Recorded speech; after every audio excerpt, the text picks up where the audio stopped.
بسم الله وعلى بركة الله. أيها الأحبة الكرام، أيها المتابعون في كل مكان، العراق بجلال حسن في حراسة المرمى، مصطفى ناظم، حسين جبار، أمجد عطوان، ضرغام إسماعيل، إبراهيم بايش، حسين علي، أيمن حسين، حسين عمار، أمين العماري.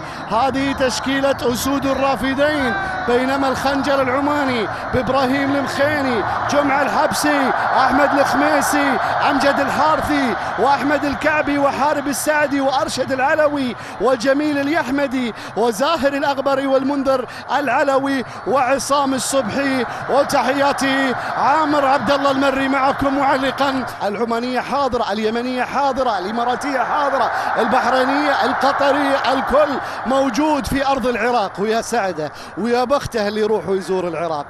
كرة ملعوبة تصل الآن من حسين، ممتازة على الجهة اليسرى لصالح منتخب العراق، طبعا لديه غيابات أبرزهم أحمد فرحان. كرة بتتسدد وبيخلصها المخيني ويبعد هذه اللقطة اللي كانت خطرة.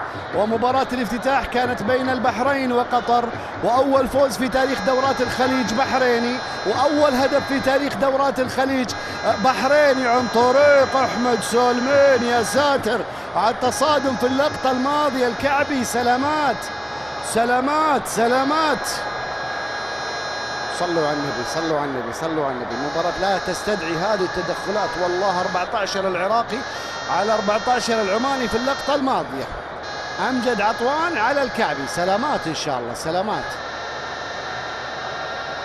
ترى العراق ما فازت على عمان في آخر 5 مواجهات، آخر 4 مواجهات، آسف أتكلم عن دورات الخليج. يا الله على التصوير، ويحب الموسيقى.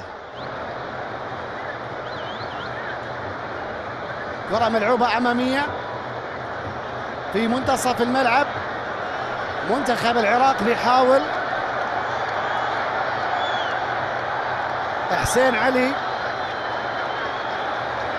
على الجهة اليمنى لحسين عمار، كرة رأسية بتمر إلى خارج الملعب، ضربة مرمى. هذا أيمن حسين، لاعب الملخية في قطر، لاعب الأم صلال، قبل ذلك مع القوة الجوية، 26 سنة، يبحث عن هدف الدولي رقم 17 مع منتخب العراق. يعني الدرب طويل يا أيمن، الدرب طويل يا أيمن. حسين السعيد 78 فازوا في مباراتهم الأولى في كأس الخليج لما يشاركون. طبعا الكويت أول من فعلها في الدورة الأولى، فاز على السعودية 3-1. هذه كانت المباراة الأولى للمنتخبين.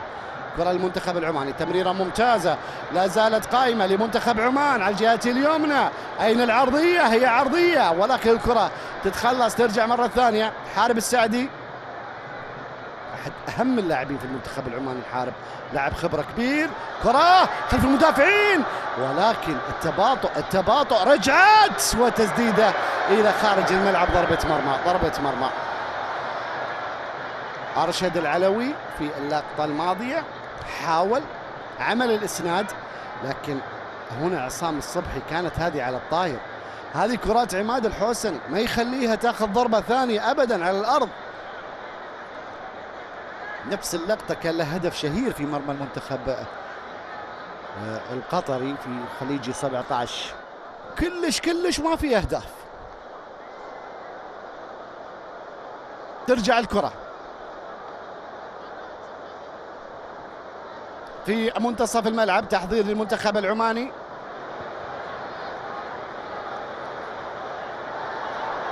أمامية خلف المدافعين، الكرة بتلعب، جلال بيسيطر عليها في اللحظة الأخيرة، سيطر عليها جلال في اللحظة الأخيرة.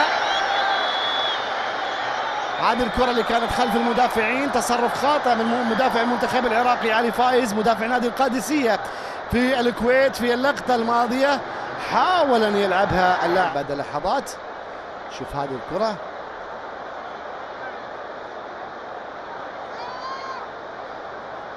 اللي سيطر عليها جلال حسن في اللحظات الأخيرة قبل وصول مهاجم العماني. هنا الصافرة من قبل السيد ستيفان كوفاكس تعلن نهاية أحداث شوط المباراة الأول بين منتخبي العراق وعمان. الأرقام والمعطيات السابقة تؤكد ما ذكرناه، فما زالت العقدة للمستضيف مستمرة، وكذلك العقدة للضيف منتخب عمان في آخر 6 دورات في المباريات الافتتاحية، ويبدو أن المباراة تسير نحو التعادل في شوط المباراة الأول بشكل واضح جدا، ولكن الشوط الثاني ما يدرك. هنا تأتي متعة كرة القدم وإثارتها. شكرا لكم. عمرو عبد الله يحييكم. الملتقى من البصرة جنوب العراق. حفظ الله العراق وأهلها، وشكرا على استضافتهم الجميلة. الكلمة الآن للزميل حامد الحارثي وضيوفه الكرام وحديث عن شوط المباراة الأول. سيبدأ الآن ويبدو في تبديلات لصالح المنتخب العراقي. يبدو أن حسين عمار ترك أرضية الملعب وإشراك علي فاضل. منتخب الناشئين اليمني مميز، قدم مستويات طيبة، حماس لاعبين. أيضا المنتخب الرديف المنتخب السعودي، كلها أسماء تريد أن تظهر لمدرب المنتخب الأول إمكانياتها، ما تدري. حسين علي، ضرغام، بايش. شوف هذا الثلاثي المميز لمنتخب العراق. يا سلام يا سلام، احلى هجمه. جبار، بايش امام المرمى، الكره لا زالت ولكن ابعدت. احلى تناغم عراقي في اللقطه الماضيه، احلى تيكي تاكا حدثت في اللقطه الماضيه لما شفنا حسين قرب على بايش، كره ملعوبه.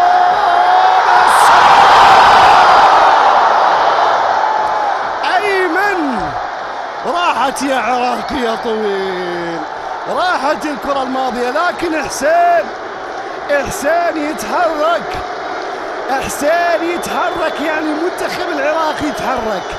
شوف هذه الكرة، أبرز دقيقة للمنتخب العراقي هي الدقيقة 60 من عمر المباراة. شيركو الآن يجهز المشاركة. شيركو راح يشارك، شيركو كريم. إذا لا حسين علي ترك أرضية الملعب مع رياح باردة، مع أمطار في الأيام الماضية. 12 درجة الحرارة حاليا في البصرة، هواية برد. ترجع الكرة في منتصف الملعب. الأحمر العماني، تسديدة من مسافة حلوة لأرشد العلوي. أرشد العلوي تسديدة من مسافة كانت مباغتة، ما حد توقع أنه يسدد من هذه المسافة، لكنه سدد، والله سدد. شوف هذه الكرة أرشد اللي سددها في اللقطة الماضية، مرت وحاذت المرمى، والله بجوار القائم. هي المحاولة العمانية الأبرز في المباراة، من أجلها يعني وبسببها تحسنت الكثير من الأمور على مستوى كرة القدم في هذه الدول. كرة أمامية لمنتخب عمان في مكان سليم، جميل بيلعبها للصبحي بيحاول، الكرة لا زالت قائمة، جميل، رجعات بالخطأ أمام المرمى إلى خارج الملعب، ضربة مرمى. يلعب كلاعب ارتكاز في الأصل من مدينة دهوك العراقية. عالية باتجاه أيمن نزلها، الكرة لبايش الآن وصلت مرة ثانية. إبراهيم بايش لعبها لضرغام عالية عرضية، سيطر عليها المخيني حارس المرمى، سيطر عليها المخيني. ترجع الكرة للمنتخب العماني، تسديدة مباغتة أيضا بتمر إلى خارج الملعب، ضربة مرمى. عدت الكرة الماضية، كرة مصعب في كل مكان في افتتاح خليجي 25 هنا في مدينة البصرة العراقية، حيث لقاء المنتخب العراقي والمنتخب العماني، وما زال التعادل السلبي قائم. كرة للعراق، راحت. لا، العراقي مختلف في شوط المباراة الثاني. هذا علي فاضل أحد الأسماء اللي شاركت في الشوط الثاني. شوف الكرة أيضا مباغتة كانت للمنتخب العراقي، ورغبة كبيرة لمنتخب العراق بأن يخطف النقاط الثلاث. بادر، هاجم، مدرب أجرى تبديلات، وشايف ضربة حرة مباشرة، يمكن فيها ويمكن ما فيها. ضربة حرة مباشرة لصالح المنتخب العراقي. تخيل بس علي فايز واخر هدف كما ذكرت سجلها في مرمى الكويت في المباراة الودية. وهذا خيسوس كاساس، كرة عبد اللعب، الله يا بهزة قلوب العراقيين هذه، يا الله على كرة من ضرغام ترتطم بالعارضة في غاية الخطورة، أجمل لقطة في المباراة الافتتاحية. يا محظوظ يا المخيلي، محظوظ يا المخيلي. في اللقطة الماضية كاد منتخب العراق أن يتقدم بتسديدة رائعة